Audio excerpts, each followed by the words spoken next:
My daughter, don't be worried. He'll be fine. I promise you.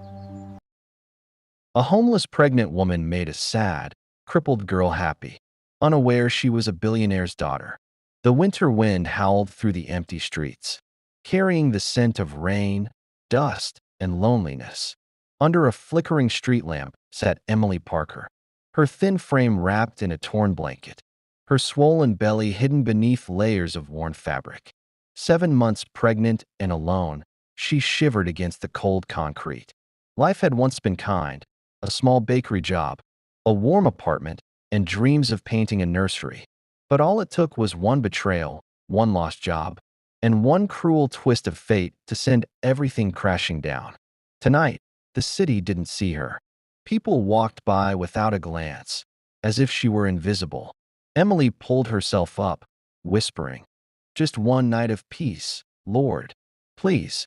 She began walking toward the park, where she'd heard there was an old oak tree that blocked some of the wind. But as she reached the fountain in the park, she froze. There, beneath the moonlight, sat a little girl in a wheelchair, staring at the ground. Her face was beautiful but heavy with sadness, her small hands gripping the wheels tightly. She looked no older than 9. Emily's heart ached. She was used to being ignored, not to seeing tears on a child's face. Slowly, she stepped closer. "Hey, sweetie, are you okay?" she asked gently.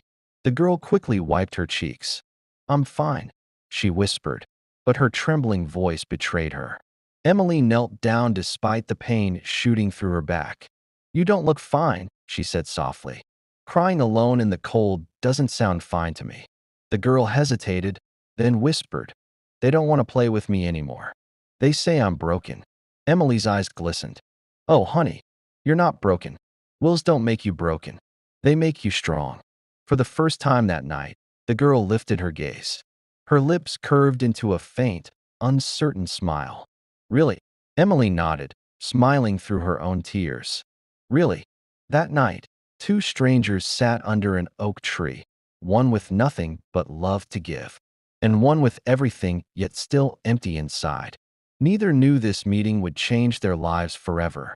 The next afternoon, Emily Parker found herself walking back to the same park, though she didn't know why.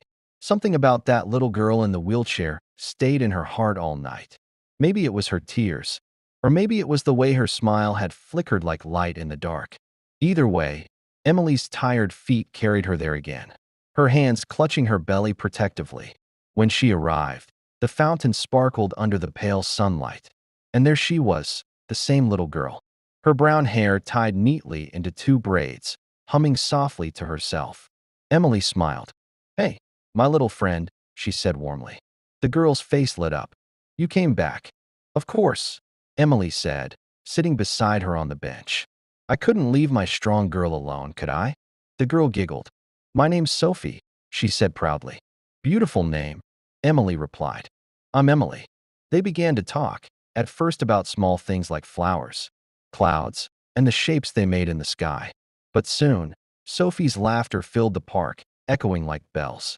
She told Emily about her favorite songs and how she loved painting sunsets.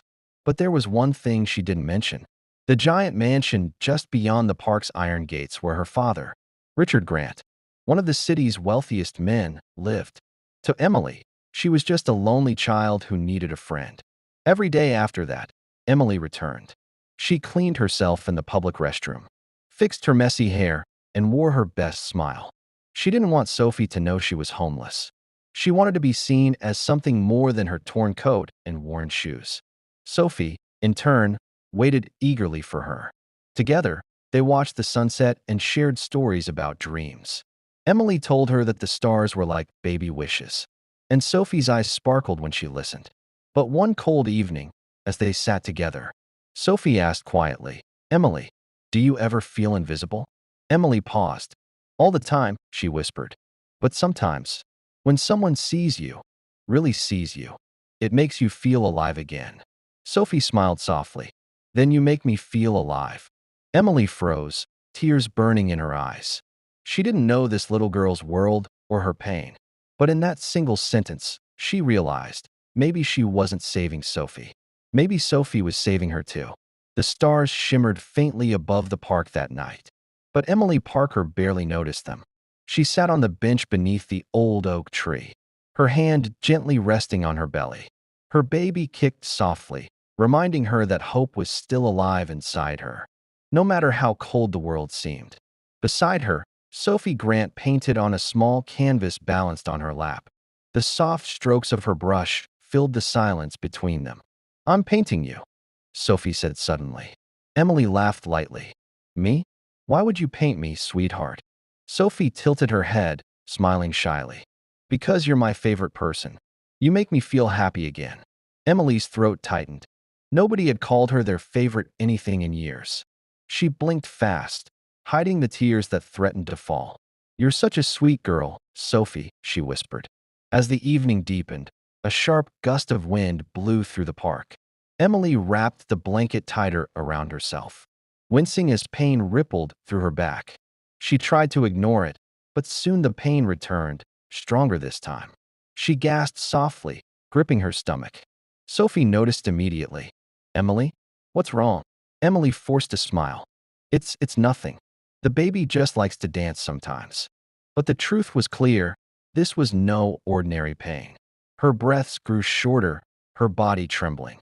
She leaned against the bench, whispering, "No, not now, please." Sophie's eyes filled with panic. She wheeled closer, tears forming. "Emily, you're scaring me." Emily clutched her belly. "The baby. It's coming." Sophie froze, her heart racing. She didn't know what to do, but her instincts took over. She grabbed her wheelchair wheels and pushed herself as fast as she could toward the park gate, screaming, "Help! Somebody help!" Her small voice echoed through the empty night until a guard from a nearby building ran toward her. "What's wrong, miss?" "My friend. She's having a baby," Sophie cried, pointing toward the oak tree. The guard called for help, and soon flashing red lights filled the night. Paramedics lifted Emily carefully onto a stretcher. Sophie held her hand tightly. "Don't be scared," she whispered, her voice trembling. "You'll be okay. I promise." Emily smiled weakly. "You're my little angel, Sophie." As the ambulance doors closed, Sophie shouted to the guard, "Call my daddy. Tell him to come now." She didn't know her father's arrival would change everything. The hospital corridors buzzed with urgency as doctors rushed in and out of the delivery room. Sophie Grant sat outside, her tiny hands trembling on her wheelchair armrest.